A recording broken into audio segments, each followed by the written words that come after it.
के अधिकार और आप लोगों के साथ हमारी पूरी पार्टी राष्ट्रीय जनता दल और लालू जी और तेजस्वी आप सब लोगों के साथ खड़ा है।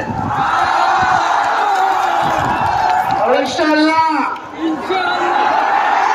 जो सत्ता में बैठे वो जाने वाला है। जो आप लोगों के साथ नाइंसाफी हुई है, जो देश के संविधान को तोड़ रहे, आने वाला बिहार में अक्टूबर-नवंबर को जो चुनाव है, ये एनडीए भाजपा की सरकार जाने वाली है। गरीब आवाम की सरकार बनेगी तो इस बिल को, इस कानून को बिहार राज्य जो है कूड़े के दान में फेंकने का काम करेगा। बिहार में किसी भी कीमत पे इस कानून को हम लोग लागू नहीं होने देंगे, नहीं होने देंगे। अब ज्यादा समय नहीं लेना चाहते, लेकिन आप लोगों से कुछ कहना चाहेंगे। जब धरती एक है, एक ही हवा है, एक ही हवा में सब सांस लेते हैं, एक ही सूरज है, एक ही रंग का पानी है, फिर ये भेदभाव का क्या मतलब हुआ? जब प्रकृति एक है तो हमारी प्रवृत्ति अलग क्यों है? ये डरपोक नामक भाजपा इंसान, ये डरपोक नामक भाजपा इंसान से इंसान को लड़ाते क्यों है? ये मुद्दों से क्यों करते हो?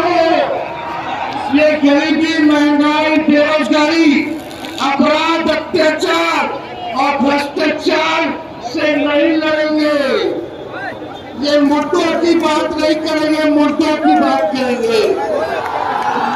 मेरी लड़ाई है अपने बिहार की धरती से गरीबी मिटाने की, बेरोजगारी मिटाने की, महंगाई मिटाने की, पलायन रोकने की, अपराध रोकने की, अत्याचार रोकने की, मुखोरी रोकने की। ये भाजपा के ये नेतृत्व शिल्पी है, भाजपा में ये नेतृत्व शिल्पी है।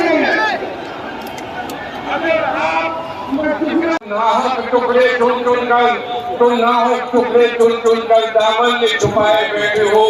शीशों का मसीहा कोई नहीं, क्यों आग लगाए बैठे हो?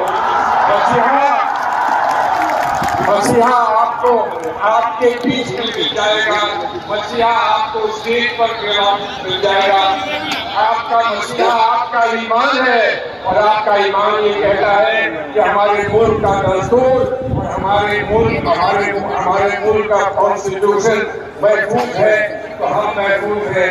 अगर कॉन्स्टिट्यूशन महफूज नहीं तो हम नहीं, और हम नहीं तो कॉन्स्टिट्यूशन नहीं। इस बात को हम वादे कर रहे हैं। आप हजार से बस यही बताना चाहता हूँ, आप लोग यहाँ इकट्ठे हुए दूर दूर से आए, यकीनन आपका आना एक पैगाम पहुँचाएगा, उन लोगों तक ये पैगाम पहुँचाएगा कि आप गलतफहमी आप अपनी दूर कर दीजिए, अपनी गलतफहमी दूर कर दीजिए। हिंदुस्तान के लोग कमजोर नहीं है, हिंदुस्तान का ईमान कमजोर नहीं है। और जो बात हम यहाँ से कह रहे हैं वो सिर्फ मुसलमान नहीं कह रहा है, हर वो शख्स कह रहा है जिसका ईमान हिंदुस्तान का दस्तूर है।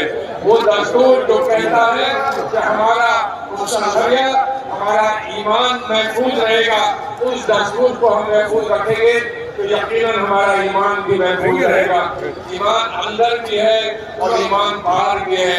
अंदर हम महफूज रखें, बाहर आपकी ये मौजूदगी वादे करती है कि बाहर भी हमारा दस्तूर, यकीनन हमारा दस्तूर महफूज रहेगा। आइए एक दफा अपनी आवाज में कह दीजिए, हम एक हैं, हम एक हैं और हम होंगे कामयाब, हम होंगे कामयाब, हम होंगे कामयाब इंशाअल्लाह।